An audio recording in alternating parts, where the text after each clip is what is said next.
जय हिंद। आज हम लोग क्लास 7 का हमारे अतीत अध्याय नंबर 4 मुगल साम्राज्य के बारे में पढ़ेंगे।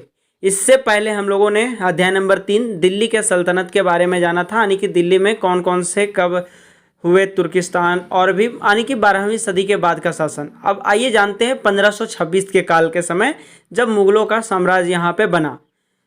मध्यकाल में किसी भी शासक के लिए भारतीय उपमहाद्वीप जैसे बड़े क्षेत्र पर जहां लोगों एवं संस्कृतियों में इतनी अधिक विविधताएं हो, शासन कर पाना अत्यंत ही कठिन कार्य था। अपने पूर्ववर्तियों के विपरीत मुगलों ने एक साम्राज्य की स्थापना की और वह कार्य पूरा किया जो अब तक केवल छोटी अवधियों के लिए ही संभव जान पड़ता था। 16वीं सदी के उत्तरार्ध से इन्होंने दिल्ली और आगरा से अपना राज्य का विस्तार शुरू किया और 17वीं सदी में लगभग संपूर्ण महाद्वीप पर अधिकार प्राप्त कर लिया। उन्होंने प्रशासन के ढांचे तथा शासन संबंधी जो विचार लागू किए वे उनके राज्य के पतन के बाद भी टिके रहे। यह एक ऐसी राजनीतिक धरोहर थी जिनके प्रभाव से उपमहाद्वीप में उनके पश्चात आने वाला शासक अपने को अछूता न रख सके। आज भारत के प्रधानमंत्री स्वतंत्रता दिवस पर मुगल शासकों के निवास स्थान दिल्ली के लाल किले की प्राचीर से राष्ट्र को संबोधित करते हैं। देखिए, बता रहा है कि मध्यकाल में जो शासक लोग थे उससे पहले जो दिल्ली में सल्तनत थी कुछ समय के लिए वो सारे क्षेत्रों पे कब्जा कर पाई थी और वहाँ अपना साम्राज्य चला पाई थी, लेकिन मुगल साम्राज्य इसके विपरीत एक लंबे समय तक उस क्षेत्र को पूरे क्षेत्र पे कब्जा किए रहा और साम्राज्य चलाया, हर तरह का के जरूरतों को या उसके कमियों को पूरा किया।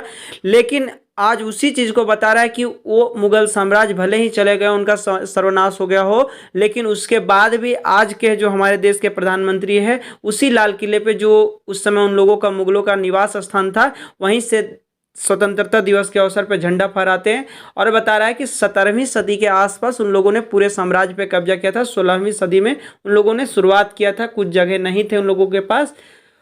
अब आगे देखते हैं चित्र में लाल किला जो चित्र 1 में दिख रहा है यही वो स्थान है जो मुगलों का निवास स्थान था और आज स्वतंत्रता दिवस के दिन हर साल प्रधानमंत्री यहीं पे, भारत के जो प्रधानमंत्री होते हैं, देश का झंडा फहराते हैं स्वतंत्रता दिवस के अवसर पे।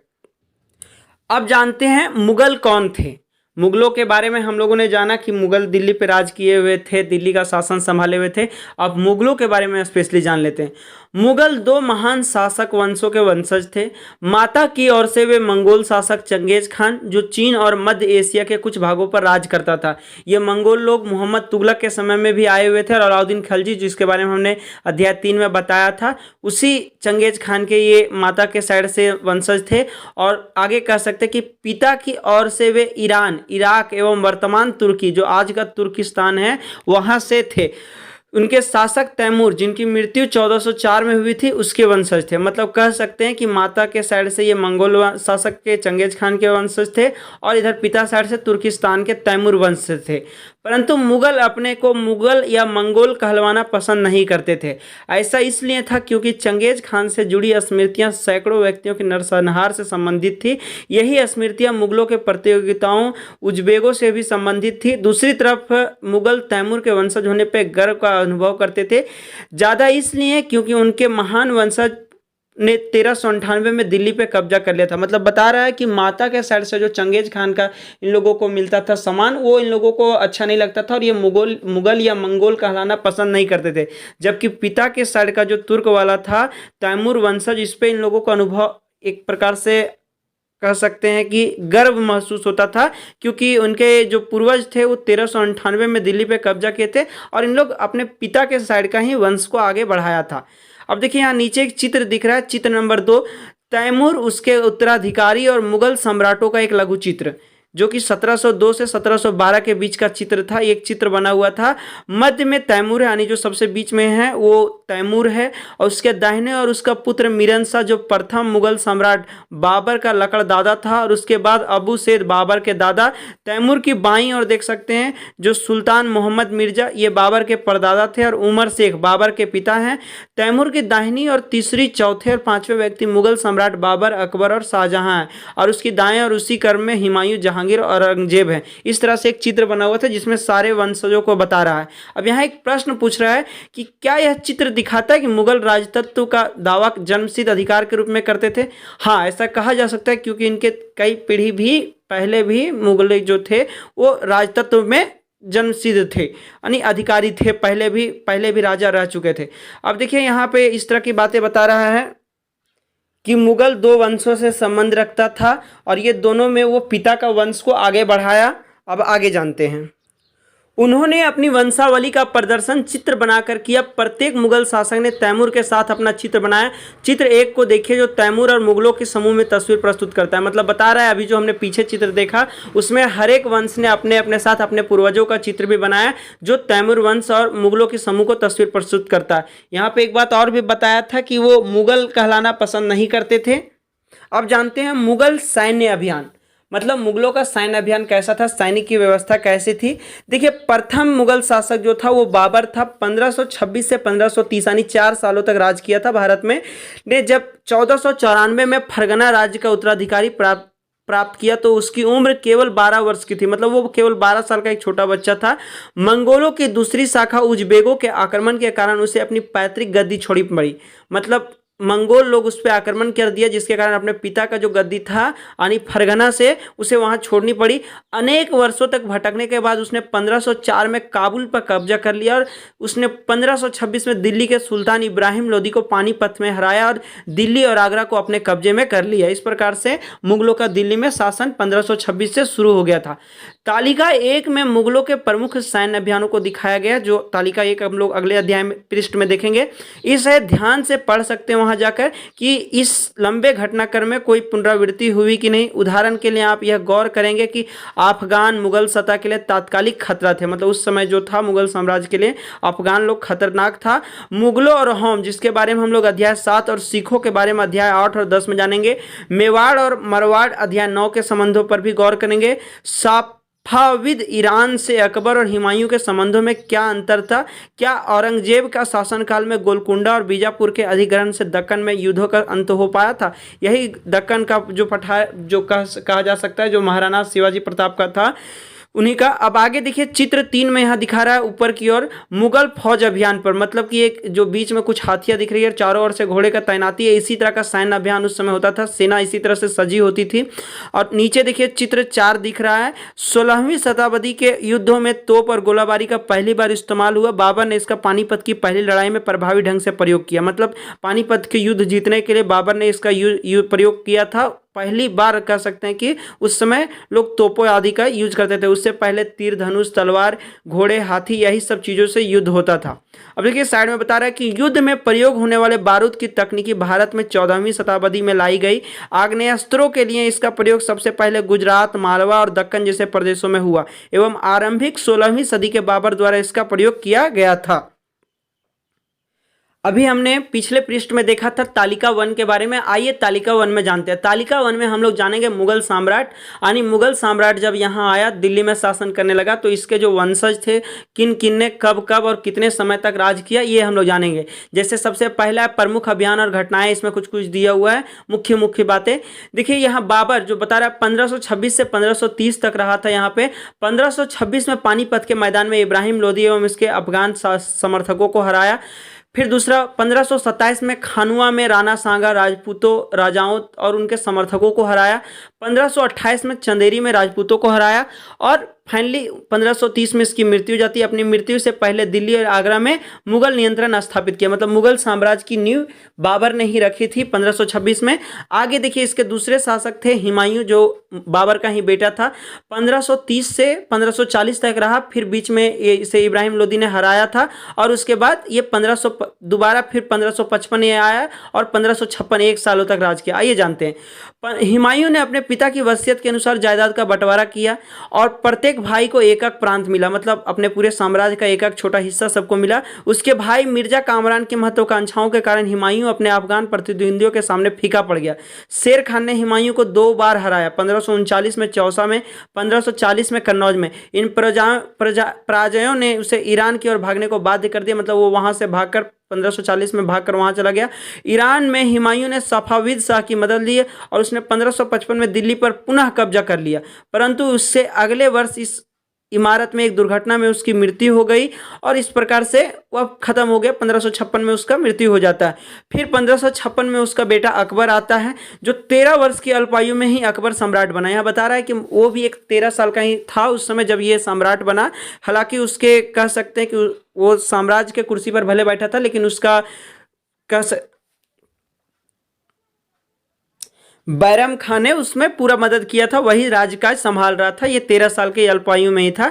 उसके बाद बता रहा है उसके शासनकाल को 3 अवधियों में विभाजित किया जा सकता है। पहला 1556 और 1570 के मध्य अकबर अपने संरक्षक बैरम खान और अपने घरेलू कर्मचारियों से स्वतंत्र हो गया। उसने सूरी और अन्य अफगान निकटवर्ती राजाओं मालवा और गोंडवान तथा अपने सौतेले भाई मिर्जा हकीम और उज्बेकों के विद्रोह को दबाने के लिए सैन्य अभियान चलाए। 1568 में सिसोदिया की राजधानी चित्तौड़ और 1569 में रणथंभौर पे कब्जा कर लिया गया। मतलब ये उस समय था जब ये पहला काल इसका कह सकते हैं 3 कालों में अकबर की कार्य कह सकते हैं अकबर की शासन व्यवस्था को पूरे साम्राज्य को 3 कालों में बांट दिया है, जिसमें पहला ये था। दूसरा था वह अपने समय के अनुसार 1570 और 1585 के मध्य गुजरात के विरुद्ध सैनिक अभियान किया। इन अभियानों के पश्चात उसने पूर्व में बिहार, बंगाल और उड़ीसा में अभियान चलाए, जिन्हें 1579-80 में मिर्जा हकीम के पक्ष में हुए विद्रोह ने जटिल कर दिया। अब तीसरा स्थिति था 1585 से 1605, मतलब ये इसका अंतिम समय था कि मध्य अकबर के साम्राज्य का विस्तार हुआ। उत्तर पश्चिम में अभियान चलाया गया, सफाविदों को हराकर कंधार पे कब्जा किया गया और कश्मीर को भी जोड़ लिया गया। मिर्जा हकीम की मृत्यु के पश्चात काबुल को भी उसने अपने राज्य में मिला लिया। दक्कन में अभियानों की शुरुआत हुई और बरार, खानादेश और अहमदनगर के कुछ हिस्सों को भी उसने अपने राज्य में मिला लिया।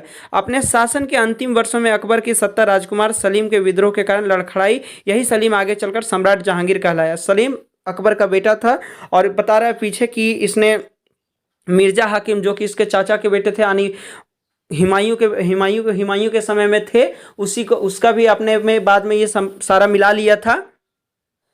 अब सलीम के बारे में जानते हैं, यानी जहांगीर के बारे में। ये 1605 अकबर के का बेटा 1605 से 1627 तक रहा।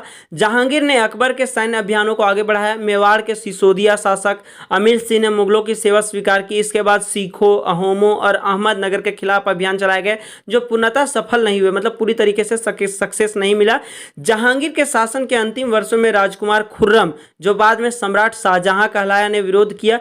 जहांगीर की पत्नी नूरजहां ने शाहजहां को ये पर धकेलने के प्रयास किए, जो असफल रहे। यहाँ एक बात बताते चले कि जहांगीर की जो पत्नी नूरजहां थी वो काफ़ी सुंदर थी, ऐसा कहा जाता है, और इसी के वजह से वो अपनी पत्नी से नूरजहां से सबसे ज़्यादा प्रेम करता था। और शाहजहां को इसी वजह से नूरजहां ने धकेल के मारने का और अपने बेटे को गद्दी पर बैठाने का प्रयास किया था, लेकिन बाद में शाहजहां ही सीट पर बैठा था, यानी कि उत्तराधिकारी यही बना था। आगे जानते हैं शाहजहां के बारे में। जहांगीर के बाद 1627 से 1658 तक का साम्राज्य शाहजहां का रहा। दक्कन में शाहजहां के अभियान जारी रहे। अफगान अभिजात खान जहान लोदी ने विद्रोह किया और वह पराजित हुआ। अहमदनगर के विरुद्ध अभियान हुआ, जिसमें बुंदेलों की हार हुई और ओरछा पे कब्जा कर लिया गया। उत्तर पश्चिम में बल्ख पर कब्जा करने के लिए उज्बेकों के विरुद्ध अभियान हुआ, जो असफल रहा। परिणाम स्वरूप कंधार सफाविदों के हाथ में चला गया। 1632 में अंततः अहमदनगर को मुगलों के राज्य में मिला लिया गया और बीजापुर के सेनाओं ने सुलह के लिए निवेदन किया। यह बता रहा है 1657 से 58 शाहजहां के पुत्रों के बीच उत्तराधिकारी को लेकर झगड़ा शुरू हो गया। इसमें औरंगजेबों की विजय हुई और दारा सिखों समेत उसके 3 भाइयों को मौत के घाट उतार दिया गया। शाहजहां को उसकी शेष जिंदगी के लिए आगरा में कैद कर दिया गया। मतलब बता रहा है शाहजहां के 4 पुत्र थे और ये चारों में औरंगजेब जो था वो केवल हासिल कर पाया, और तीन भाइयों को दारा सिकों जो भाई था और बाकी के थे उन सारे भाइयों को वो मौत के घाट उतार दिया और अपने पिता शाहजहां को शेष जिंदगी के लिए आगरा के एक जेल खाने में कैद कर दिया। अब जानते हैं औरंगजेब का, जो 1658 से 1707 तक गद्दी पे रहा। 1663 में उत्तर पूर्व की यहौम की पराजय हुई, परंतु उन्होंने 1680 में पुनः विद्रोह कर दिया। उत्तर पश्चिम में यूसुफ जई और सिखों के विरुद्ध अभियानों को अस्थायी सफलता मिली। मारवाड़ के राठौड़ राजपूतों ने मुगलों के खिलाफ विद्रोह किया। इसका कारण था कि उनकी आंतरिक राजनीतिक और उत्तराधिकार के मसलों में मुगलों का हस्तक्षेप, मतलब मुगल जो थे उसके आंतरिक राजनीतिक में ऐसा हस्तक्षेप कर रहे थे, उससे ऐसे वैसे कर रहे थे, जिस कारण से उन लोगों ने इन पर आंतरिक राजनीति के कारण विद्रोह कर दिया था। मराठा सरदार शिवाजी के विरुद्ध और शिवाजी आगरा स्थित मुगल कैदखाने से भाग निकले। मतलब बता रहा है कि मराठा जो सरदार थे शिवाजी के विरुद्ध मुगल अभियान में प्रारंभ में सफल रहे, परंतु औरंगजेब ने शिवाजी का अपमान किया और शिवाजी आगरा स्थित मुगल कैदखाने से भाग निकले। उन्होंने अपने को स्वतंत्र शासक घोषित करने के लिए पश्चात मुगलों को विरुद्ध पुनः अभियान चलाया। फिर यहाँ एक टॉपिक छोटा सा बता रहा है कि राजकुमार अकबर ने, यानी अकबर का जो बेटा था, वो औरंगजेब के विरुद्ध विद्रोह किया, जिसमें उसे मराठों और दक्कन की सल्तनत का सहयोग मिला। अंततः वह सफाविद ईरान भाग गया। दूसरा एक आता है औरंगजेब के समय के। अकबर के विद्रोह के पश्चात औरंगजेब ने दक्कन के शासकों के विरुद्ध सेनाएं भेजी। 1685 में बीजापुर और 1687 में गोलकुंडा के मुगलों ने अपने राज्य में मिला लिया। 1698 में औरंगजेब ने दक्कन में मराठों, जो छापमार पद्धति का उपयोग कर रहे थे, के विरुद्ध अभियान का प्रबंध स्वयं किया। औरंगजेब को उत्तर भारत में सिखों, जाटों और सतनामियों, उत्तर पूर्व के अहोमों और दक्कन में मराठों के विद्रोह का सामना करना पड़ा। उसकी मृत्यु के पश्चात उत्तराधिकारी के लिए युद्ध शुरू हो गया। इस प्रकार कह सकते हैं कि मुगल साम्राज्य में मुख्य रूप से 6 शासक हुए और इन 6 शासक में सबसे पहले जो नींव रखी थी वो बाबर ने रखी थी। उसके बाद उसका बेटा हुमायूं, हुमायूं के बाद अकबर, अकबर के बाद जहांगीर, जहांगीर के बाद शाहजहां और शाहजहां के बाद औरंगजेब। औरंगजेब के बाद उत्तराधिकारियों के लिए विशेष लड़ाई हो गया था, हम उसके बारे में बताएंगे, क्योंकि उस समय 2 तरह की पद्धति हो गया था। एक अपने बड़े बेटे को ही सारा साम्राज्य दे देना और दूसरा सभी भाइयों में बराबर बराबर बांटना। इसी के वजह से इसमें विवाद शुरू हो जाता है और उत्तराधिकारी के लिए युद्ध शुरू हो जाता है। इससे पहले हम लोग कुछ बातें और जान लेते हैं कि ये जो थे तालिका 1 में हम लोगों ने सभी के बारे में जाना और जो मुख्य मुख्य घटनाएं उन लोगों के जीवन में घटी थी। जैसे अकबर के समय में मुख्य था, अकबर ने काफ़ी सारे काम किए। 13 वर्ष के बाबर तो शुरुआत कर दिया था, नींव रख दिया था, और बाबर के जैसा अकबर ने भी 3 बार, ये कह सकते हैं कि 13 साल के आयु में ही 3 मुख्य मुख्य जीवन घटनाएं घटे अपने साम्राज्य को चलाने के समय में, और उसी के बारे में चर्चा किया। बाद में औरंगजेब ने अपने भाइयों की मौत की। इस तरह से ये कुछ कुछ मुख्य बातें थी। अब आगे जानते हैं उत्तराधिकारों के प्रति जो झगड़े हुए थे। देखिए यहाँ मानचित्र एक जो दिया हुआ, ये जो यहाँ नीला कलर से दिख रहा है, ये अकबर का शासन 1605 ईस्वी, मतलब आज के भारत से भी ऊपर ऊपर जो दिख रहा है, ये सारे जगहों पे उस समय अकबर का शासन था 1605 ईस्वी में। और बाद में इसको इसी तरह मुगल साम्राज्यों ने चलाया, पूरे पर कब्जा भी किया और राज भी किया। लेकिन आगे चलकर जब औरंगजेब का शासन व्यवस्था खत्म हुआ तो उसके अपने ही बेटों ने आपसी में उत्तराधिकारी के झगड़े करने शुरू कर दिए। आइए जानते हैं उत्तराधिकारी की मुगल परंपराएं। मुगल ज्येष्ठ अधिकार के नियम में विश्वास नहीं करते थे, जिसमें ज्येष्ठ पुत्र यानी जो बड़ा बेटा होता था अपने पिता के राज्य का उत्तराधिकारी होता था। इसके विपरीत उत्तराधिकार में वे सहदयाद की मुगल और तैमूर वंशों की प्रथा को अपनाते थे, मतलब तैमूर अपने पिता साइड वाले वंशों को अपनाते थे, जिसमें उत्तराधिकार का विभाजन समस्त पुत्रों में कर दिया जाता था। तालिका 1 में दिए गए रंगीन उदाहरणों को पढ़िए। मुगल राजकुमारों के विद्रोह से जुड़े प्रमाणों पर गौर कीजिए। आपके अनुसार उत्तराधिकारी का कौन सा तरीका सही था, ज्येष्ठ अधिकार या सहदयाद? देखिए उत्तराधिकारी के 2 तरीके थे। उत्तराधिकारी मतलब कि पिता के बाद गद्दी पे कौन बैठेगा। इसमें 2 तरीके थे, ज्येष्ठ अधिकार यानी बड़े बेटे को अधिकार मिलना चाहिए, दूसरा सहदयाद मतलब सभी बेटों को, जितने भी बेटे हों सभी को बराबर बराबर का प्रांत मिलना चाहिए। ये इसके पिता के सैडानी की कह सकते हैं, जो तैमूर वंश था मुगलों का पिता वंश, उससे भी मिलता जुलता था। उसी के बारे में बता रहा है कि उसके पिता वंश में ऐसे ही होता था कि सहदयाद होता था, मतलब सभी को बराबर बराबर प्रांतों का हिस्सा मिलता था। और आप जानते हैं कि औरंगजेब ने अपने ही सभी भाइयों को मौत किया था और उसके बाद उसके बेटे जब इस बात को सुने तो उन्हें भी इसी तरह का आपसी झगड़ा हुआ। अब आगे जानते हैं मुगलों के अन्य शासकों के साथ संबंध। तालिका 1 को फिर से हम लोग ऊपर जाके देख सकते हैं, जहां आप पाएंगे कि मुगलों के उन शासकों के विरुद्ध लगातार अभियान किए जिन्होंने उनकी सत्ता को स्वीकार करने से इनकार कर दिया था। जब मुगल शक्तिशाली हो गए तो अन्य कई शासकों ने स्वेच्छा से उनकी सत्ता स्वीकार कर ली, मतलब इच्छा से। जब वो पावरफुल हो गए तो बाकी कमजोर शासकों ने उनकी सत्ता स्वीकार कर ली कि हाँ हम आपके अधीन रहेंगे।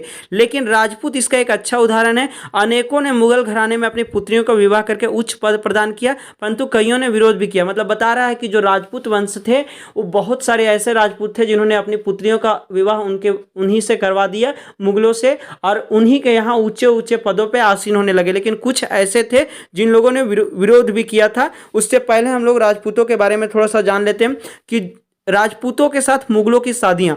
जहांगीर की मां कछवा की राजकुमारी थी, वह अंबर, वर्तमान में जयपुर था, जयपुर का बात है, जो अंबर था वो कि राजपूत शासक की पुत्री थी। शाहजहां की मां एक राठौड़ राजकुमारी थी, वह मरवाड़ जोधपुर के राजपूत शासक की पुत्री थी। मतलब यहाँ जहांगीर और शाहजहां दोनों ने राजपूत की बेटियों से शादियां किया था। एक राठौड़ थे और दूसरा हम कह सकते हैं राजपूत थी।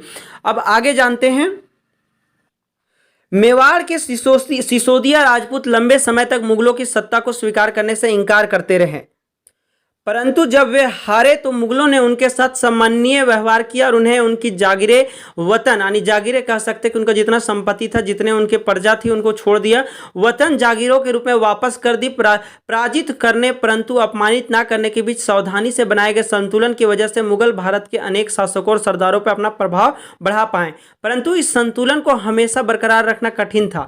एक बार आप फिर से तालिका 1 देखें, गौर करें कि जब शिवाजी मुगल सत्ता स्वीकार करने आए तो औरंगजेब ने उनका अपमान किया। इस अपमान का क्या परिणाम हुआ, मतलब बता रहा है कि शुरुआती के समय में जो एक राजपूत शासक थे मेवाड़ के सिसोदिया राजपूत, उनके ऊपर मुगल साम्राज्य ने युद्ध किया और उसमें उसे हरा दिया, लेकिन उसकी प्रजा को उसे कोई हानि पहुंचाए बगैर उसको सम्मानपूर्वक छोड़ दिया, जिससे काफ़ी लोग प्रभावित हुए, जितने सरदार लोग थे और उनसे मिल गए। लेकिन एक समय जब महाराणा छत्रपति शिवाजी, कह सकते हैं कि छत्रपति शिवाजी जब इनकी अधीनता स्वीकार करने गए तो औरंगजेब ने उनका अपमान किया, जिसके वजह से उन्हें गुस्सा आया और ये युद्ध का कारण भी बना था। बाद में फिर इनका मतलब साम्राज्य बिखरने लगा था।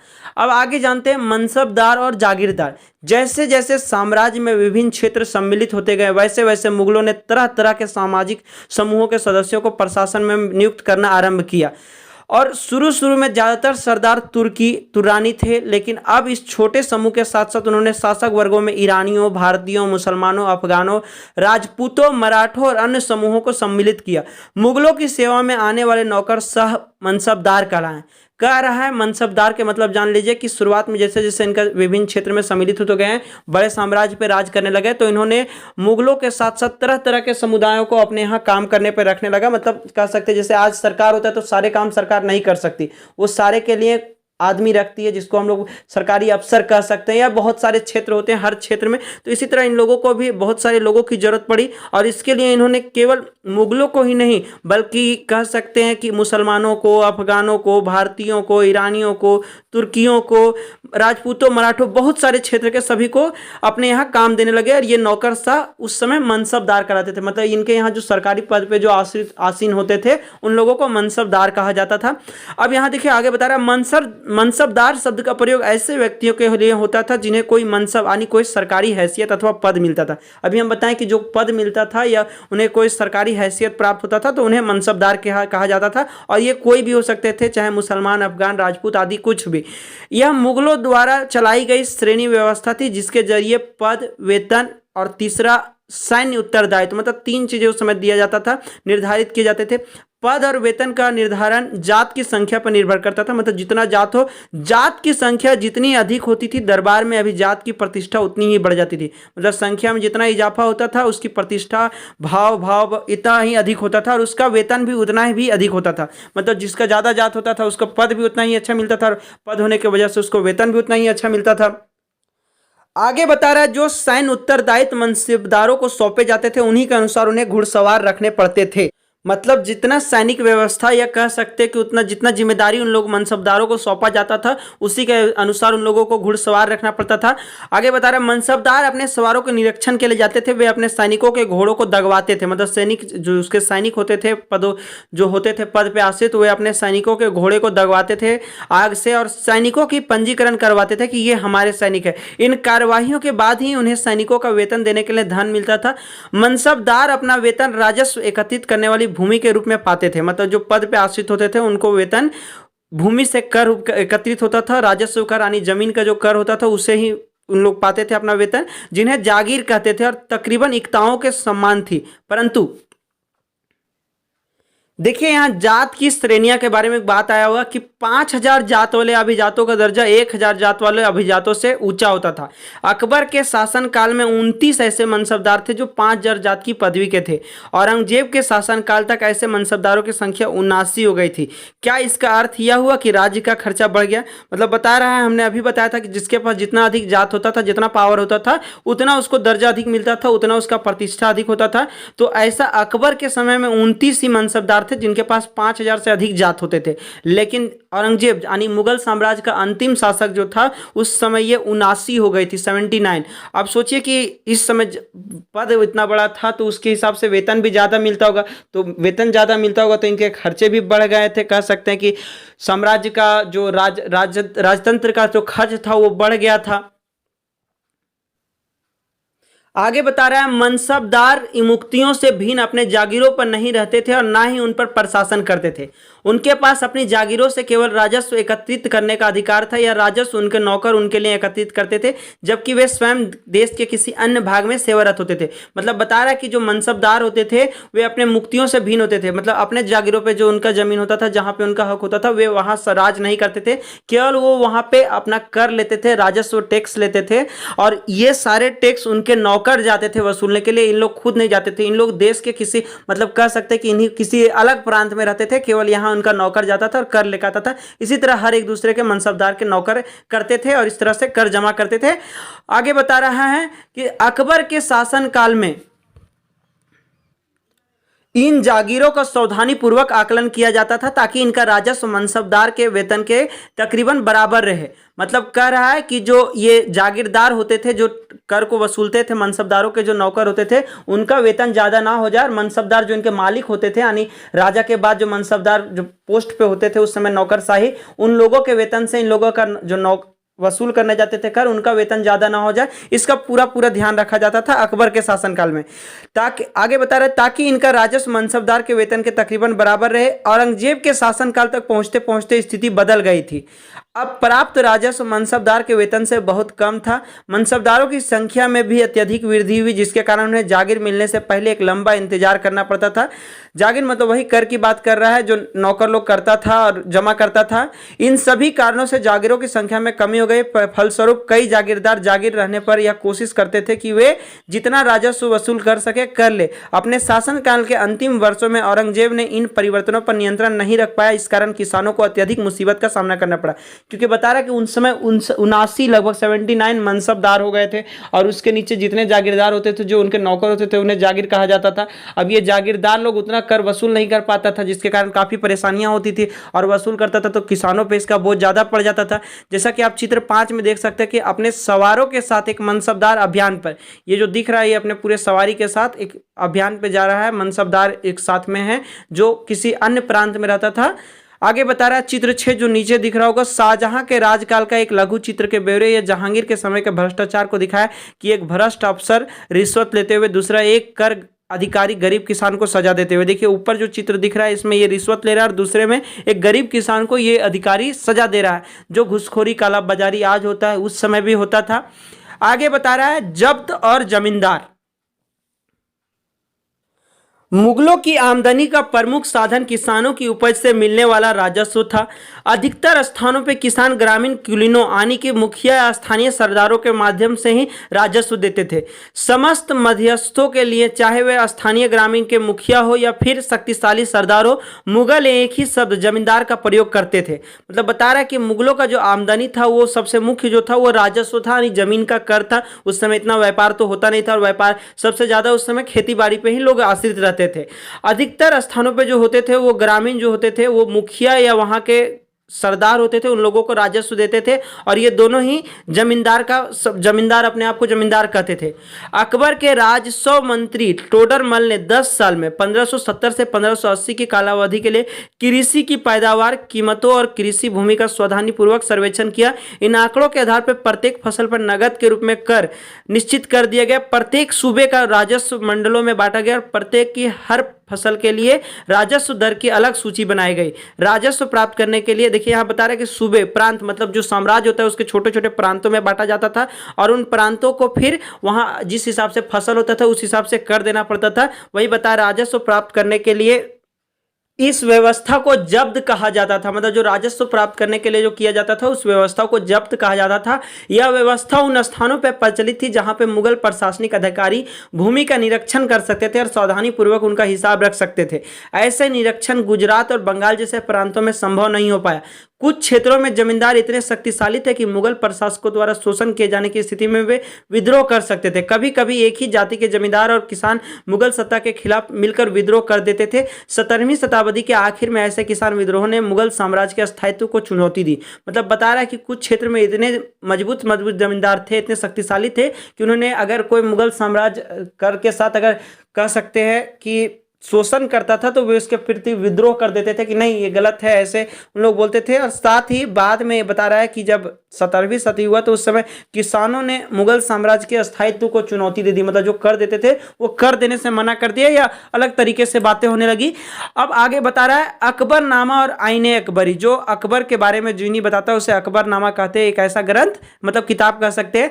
अकबर ने अपने करीबी मित्र और दरबारी अबुल फजल को आदेश दिया कि वह उसके शासनकाल का इतिहास लिखे, मतलब जो अपना शासनकाल चलाया था उसके इतिहास को लिखने बोला था अपने एक अबुल फजल, अपने एक दरबारी को। अबुल फजल ने यह इतिहास 3 जिल्दों में लिखा, यानी 3 मोटे मोटे किताबों में लिखा और इसका शीर्षक है अकबरनामा। पहली जिल्द में अकबर के पूर्वजों का बयान है और दूसरी अकबर के शासनकाल की घटनाओं का विवरण देती है। तीसरी जिल्द आईने अकबरी है, इसमें अकबर के प्रशासन, घराने, सेना, राजस्व और साम्राज्य के भूगोलों का ब्यौरा मिलता है। इससे समकालीन भारत के लोगों की परंपराओं और संस्कृतियों का भी विस्तृत वर्णन है। आईने अकबरी का सबसे रोचक आयाम है विविध प्रकार की चीजें, फसलों, पैदावार, कीमती मजदूरी और राजस्व का सांख्यिकी विवरण। मतलब बता रहा है कि देखिए यहाँ चित्र 7 जो दिख रहा है, अबुल फजल से अकबरनामा लेते हुए अकबर, ये अकबरनामा दे रहा है और ये अकबर ले रहे हैं। ये अकबरनामा इन्होंने अबुल फजल ने 3 भागों में लिखा था, 3 जिल्द में लिखा था, जिसमें पहला जो था उसमें उसका जो उसके पूर्वजों का बयान था, दूसरा में जो था उसका शासनकाल, अपना शासन कैसे किया था, अभी हमने 3 बार में बताया था कि शासनकाल में तीन कालों में बांटा जा सकता है, वही लिखा हुआ था। और तीसरा में इसके खेती बाड़ी कैसे हुआ था, फसल पैदावार कैसे होता था, कीमतें कैसे दर होती थी, प्रशासन कैसे चलता था, घराने, सेना, राजस्व, कितना सेना था, कितना कर लिया जाता था, इन सारे चीज़ों का ब्यौरा मिलता है। अब जानते हैं अकबर की नीतियां, नज़दीक से एक नज़र। मतलब अकबर अपने समय में, शासन के समय में कौन कौन सी नीतियां अपनाया था। जैसे प्रशासन के मुख्य अभिलक्षण अकबर ने निर्धारित किए थे और इनका विस्तृत वर्णन अबुल फजल की अकबरनामा, जो अभी हमने ऊपर जाना, विशेषकर आईने अकबरी में मिलता है। अबुल फजल के अनुसार साम्राज्य कई प्रांतों में बटा हुआ था, जैसे आज देश कई राज्यों में बटा होता है, अब प्रांत में बटा, उसी तरह उस समय साम्राज्य कई प्रांतों में बटा होता था जिन्हें सूबा कहा जाता था। सूबों के प्रशासक मतलब जो वहाँ के मुखिया होते थे, जैसे आज राज्य के मुख्यमंत्री होते हैं, वैसे इस सूबों के जो प्रशासक होते थे वो सूबेदार कहलाते थे, जो राजनीतिक तथा सैनिक दोनों प्रकार के कार्यों का निर्वाह करते थे। मतलब राजनीतिक क्षेत्रों को भी संभालते थे और सैनिक कार्य गतिविधियों को भी संभालते थे। प्रत्येक प्रांत में एक वित्तीय अधिकारी भी होता था जो दीवान कहलाता था। कानून व्यवस्था बनाए रखने के लिए सूबेदार को अन्य अफसरों का सहयोग प्राप्त था, जैसे कि बख्शी, सेना, सैनिक वेतनाधिकारी, सदर, धार्मिक और धर्मार्थ किए जाने वाले कार्यों का मंत्री, फौजदार यानी जो सेना का नायक होता था, सारे सेना का हेड, और कोतवाल नगर का पुलिस अधिकारी, जैसे आज के समय में पुलिस होती है। ये सारे कई सारे विभाग होते थे, इन सभी में लोग रखते थे। जो प्रांतों में होता था, यानी साम्राज्य के बाद जो प्रांत कई प्रांतों में बटे हुए थे। आगे जानते हैं यहाँ थोड़ा सा जहांगीर के दरबार पर नूरजहां का प्रभाव बता रहा है कि हमने नूरजहां के बारे में बताया था कि वह काफ़ी सुंदर थी, जहांगीर उससे अत्यधिक प्रेम करता था, उसके प्यार में पागल था। आइए इसके बारे में जानते हैं। मेहरुनिसा नूरजहां का ही नाम था बचपन में, मेहरुनिसा। मेहरुनिसा ने 1611 में जहांगीर से विवाह किया और उसे नूरजहां का खिताब मिला। नूरजहां हमेशा जहांगीर के प्रति अत्यधिक वफादार रही और उसको समय समय पर सहयोग देती रही। नूरजहां के सम्मान में जहांगीर ने चांदी के सिक्के जारी किए, जिनमें एक और उसके स्वयं के खिताब उत्कीर्ण थे और दूसरी ओर यह वाक रानी बेगम नूरजहां के नाम से गढ़ा हुआ था। बाईं और दिया गया दस्तावेज नूरजहां द्वारा जारी किया गया आदेश फरमान है। चौकोरा मोहर बताती कि उदात और महान महारानी नूरजहां पादशाह बेगम का आदेश। गोल मोहर के अनुसार शाह जहांगीर के प्रताप से महारानी चंद्रमा जैसी वैभवशाली बन गई। हम कामना करते कि नूरजहां पादशाह इस युग की सर्वोत्तम महिला बने। ये देखिए आपको चित्र में दिख रहा होगा, चित्र 8 जो ऊपर पीला पीला दिख रहा है, ये नूरजहां का फरमान था जो कि हर सिक्के या नोट पे छपा होता था। आगे बता रहा है कि अकबर के अभिजात बड़ी सेनाओं का संचालन करते थे। मतलब जो जात होते थे, अभी हमने बताया था कि इनके पास मनसबदारों को जितने ज़्यादा जात होते थे उन लोग मनसबदार बनते थे, उतने मुख्य मनसबदार बनते थे, पद पे रहते थे। वही बता रहा है कि अकबर के अभिजात बड़ी सेनाओं का संचालन करते थे और बड़ी मात्रा में वे राजस्व खर्च कर सकते थे। मतलब राजस्व जो जमीन का कर होता था उसे खर्च कर सकते थे। जब तक वे वफादार रहे साम्राज्य का कार्य सफलतापूर्वक चलता रहा। परंतु 17वीं सदी के अंत तक कई अभिजातों ने अपने स्वतंत्र ताने बुने बुन लिए। साम्राज्य के प्रति उनकी वफादारी उनके निजी हितों के कारण कमजोर पड़ गई। मतलब निजी उन लोग अपना स्वार्थ देखने लगा, जिसके कारण साम्राज्य कमजोर पड़ने लगी। और इसके बाद जो हुआ 1570 में अकबर जब फतेहपुर सीकरी में था तो उसने उलेमा, ब्राह्मणों, जेसुइट, पादरियों जो रोमन कैथोलिक थे, ये अलग धर्म के थे, और जरदुश्त धर्म के अनुयायियों के साथ धर्म के मामलों पर चर्चा की। ये चर्चाएं इबादत खाना में हुई और अकबर की रुचि विभिन्न व्यक्तियों के धर्मों और रीति रिवाजों में थी। इस विचार विमर्श से अकबर की समझ बनी कि जो विद्वान धार्मिक रीति और मत अंधता पर बल देते हैं वे अक्सर कट्टर होते हैं। मतलब अपने धार्मिक रीति रिवाज पर पूरा एकदम लगन से रहते हैं, उसी को कट्टर बोला जाता है। उनकी शिक्षाएं प्रजा के बीच विभाजन और असमंजस्य पैदा करती है। ये अनुभव अकबर को सुलह ए कुल या सर्वत्र शांति के विचार की ओर ले गया। सहिष्णुता की यह धारणा विभिन्न धर्मों के अनुयायियों में अंतर नहीं करती थी, अपितु देखिए यहाँ एक शब्द आया था मतनधाता, ऐसी व्याख्या या कथन जिसे अधिकार पूर्ण कहकर यह आशा की जाए कि उस पर बिना कोई प्रश्न उठाए उसे स्वीकार कर लिया जाएगा। मतलब ऐसा शब्द, ऐसा कोई बात, जैसे हम लोग अपने अपने धर्म में बोलते हैं कुछ कुछ बातें जिसको कुछ लोग बगैर कुछ सोचे उस बात को मान लेते, उस पर कोई प्रश्न नहीं उठाता। ऐसे ही शब्द थे मतनधाता, इस पर बल देते थे। धार्मिक रीति रिवाजों में हर धर्म में अपना होता है। आगे जानते हैं। देखिए सहिष्णुता के बारे में जो बता रहा था, इसका केंद्र बिंदु थी नीति शास्त्र की एक व्यवस्था जो सर्वत्र लागू की जा सकती थी और जिसमें केवल सच्चाई, न्याय और शांति पर बल था। मतलब एक ऐसा रीति रिवाज, एक ऐसा सहिष्णुता मतलब होता है कि सभी धर्मों को बराबर का अधिकार। तो इसी में उन्होंने एक ऐसा केंद्र बिंदु माना कि जिस भी धर्म के बारे में, चाहे कोई धर्म हो, जब वो चर्चा पे बैठे हुए थे तो उन्होंने नीति शास्त्र की एक ऐसी व्यवस्था लागू की जिसमें केवल सच्चाई हो, न्याय हो और शांति पे बल दिया गया। देखिए यहाँ चित्र में आपको दिख सकता है, चित्र 9 में इबादत खाने में अकबर विभिन्न धर्मों के विद्वानों के साथ चर्चा करते हुए, यहाँ हर धर्म के लोग बैठे हुए थे और ये चर्चा कर रहे थे। और इसमें मेन फोकस था कि धर्मों में हर धर्म तो न्याय के बारे में बोलता है, तो कि सभी सच्चाई, न्याय और शांति पे बल के और अग्रसर थे। इस चित्र में क्या आप जेसुइट पादरियों को पहचान सकते हैं? पादरी लोगों के बारे में बता रहा है। आगे बता रहा है कि अबुल फजल ने सुलह ये कुल के इस विचार पर आधारित शासन दृष्टि बनाने में अकबर की मदद की। मतलब अबुल फजल जो इसके अकबरी के बारे में लिखे थे, अकबरी नामा, उसके बारे में बता रहा है कि ये दृष्टि बनाने में अकबर की मदद की। शासन के इस सिद्धांत को जहांगीर और शाहजहां ने भी अपनाया। मतलब इसके बाद जो इसके बेटे और पोते हुए अकबर के, उन लोगों ने भी शासन के सिद्धांत को अपनाया और जहांगीर और शाहजहां ने अपनाया, वही बता रहा है। आगे बता रहा है कि अकबर ने कई संस्कृत ग्रंथों को फारसी में अनुवाद कार्यों को संपन्न कराया। जितने संस्कृत ग्रंथ थे वो उर्दू का लिपि होता है, फारसी, उस भाषा में अनुवाद कराया। इस उद्देश्य से तो उन्होंने फतेहपुर सीकरी में एक मकतब खाना या अनुवाद ब्यूरो की स्थापना भी की। मतलब एक एजेंसी बनाया इस तरह से जिसमें महाभारत, रामायण, लीलावती और योग वशिष्ठ जैसे कुछ उल्लेखनीय संस्कृत ग्रंथों का अनुवाद कार्य के लिए चुना गया। रजमन्मा जो महाभारत की फारसी अनुवाद है, जो महाभारत की घटनाओं को विस्तृत चित्रांकन करता है। मतलब बता रहा है कि रजमन्मा जो एक किताब है जो महाभारत को फारसी भाषा में बताता है, मुस्लिम लोग उसको पढ़ते हैं। आगे है सुलह ए कुल। अकबर की सुलह ये कुल की नीति के उनके पुत्र जहांगीर ने इस प्रकार वर्णन किया। ईश्वरीय अनुकंपा के विस्तृत आंचल में सभी वर्गों और सभी धर्मों के अनुयायियों की एक जगह, इसलिए उसके विशाल साम्राज्य में जिसकी चारों ओर से सीमाएं केवल समुद्र से ही निर्धारित होती है, विरोधी धर्म के अनुयायियों की तरह तरह के अच्छे बुरे विचारों के लिए जगह थी। यहाँ असहिष्णुता का मार्ग बंद था। यहाँ सुन्नी और शिया एक ही मस्जिद में इकट्ठे होते थे और ईसाई और यहूदी एक ही गिरजे में प्रार्थना करते थे। उसके सुसंगत तरीके से सार्वत्रिक शांति, सुलह ये कुल के सिद्धांत का पालन किया। बता रहा है कि शिया सुन्नी, जो मुसलमान में दो लोग होते हैं, मतलब कह सकते हैं कि उन लोगों में, मुसलमानों में भी दो वर्गों में बटा हुआ, एक शिया वर्ग, एक सुन्नी वर्ग। ये दोनों भी आपस में एक ही मस्जिद में करते थे। गिरजाघर जो ईसाई और यहूदी होते थे, ये भी आपस में एक दूसरे के दुश्मन होते हैं। लेकिन इसके बारे में आपको वहाँ हिटलर से भी पता चलेगा।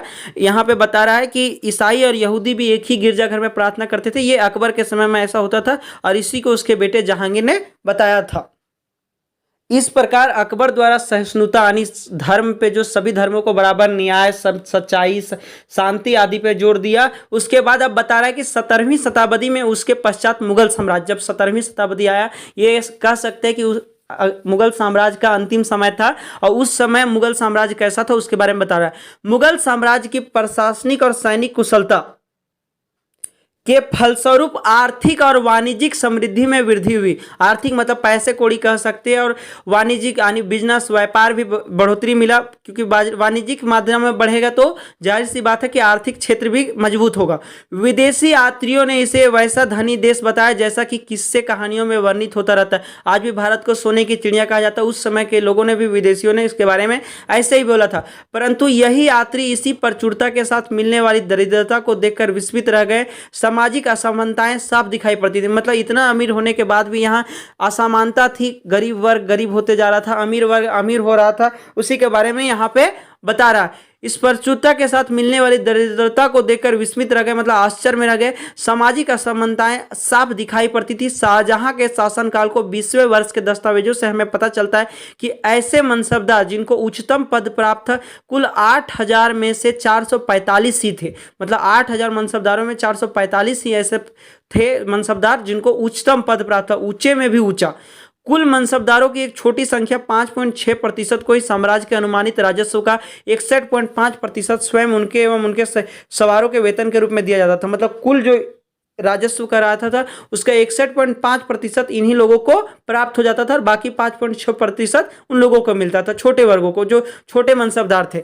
मुगल सम्राट और उनके मनसबदार अपनी आय का बहुत बड़ा भाग वेतन और वस्तुओं पर लगा देते थे। मतलब जो अपना इनकम करते थे मुगल सम्राट के मनसबदार, वो अपना आय का जो इनकम होता था उसका बहुत बड़ा वस्तुओं पर लगा देते थे। इस खर्चे से शिल्पकारों और किसानों को लाभ होता था, चूंकि वे वस्तुओं और फसलों की पूर्ति करते थे।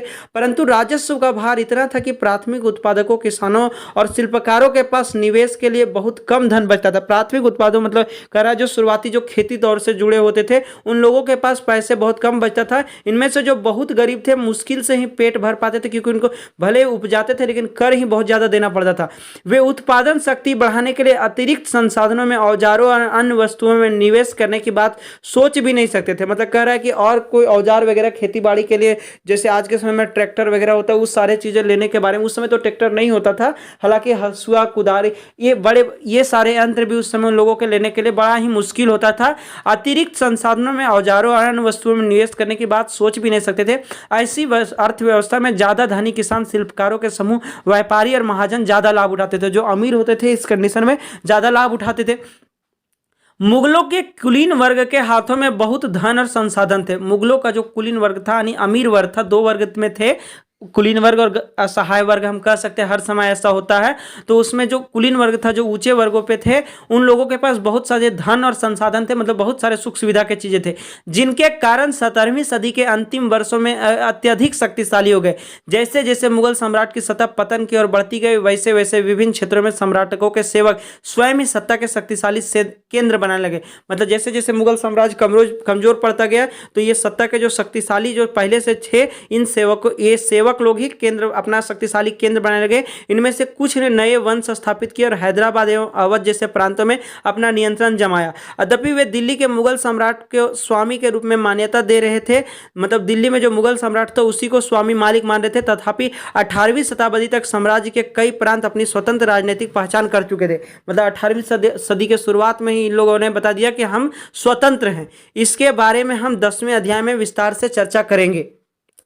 आगे बता रहा है राजा और रानियां। 16वीं सदी में मुगलों के लगभग समकालीन संसार के विभिन्न भागों में कई महान राजा रानियां थे।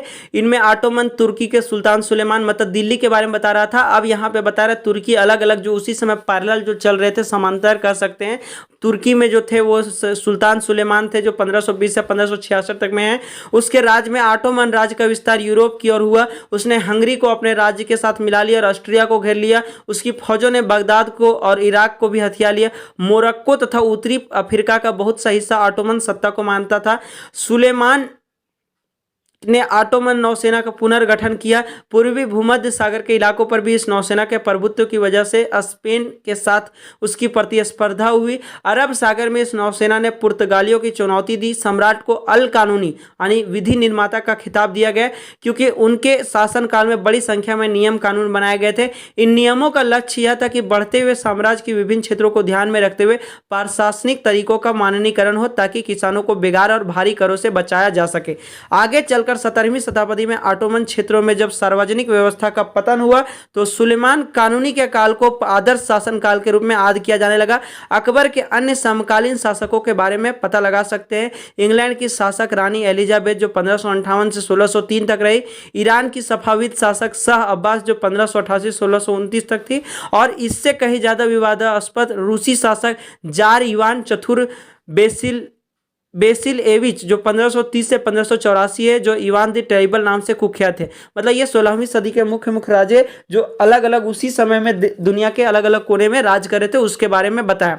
अब देखिए यहाँ एक कल्पना करने बोल रहा है कि बाबर और अकबर शासन बनने के समय आपकी ही उम्र के थे। कल्पना करें कि आपको पैतृक संपत्ति के रूप में एक राज्य प्राप्त होता है, क्या आपके राज्य को अस्थायी और समृद्ध कैसे बनाएंगे। मतलब बता रहा है कि बाबर जो था वो भी छोटे उम्र का था, 12 साल का, और उसका अकबर भी जो अपने समय में था मात्र 13 साल का था, और उस समय उनको पूरे दिल्ली का राज्यभार मिल गया और बाबर को फरगना का मिल गया था, और ये दोनों ने अपने साम्राज्य को काफ़ी बढ़ाया, काफ़ी किया।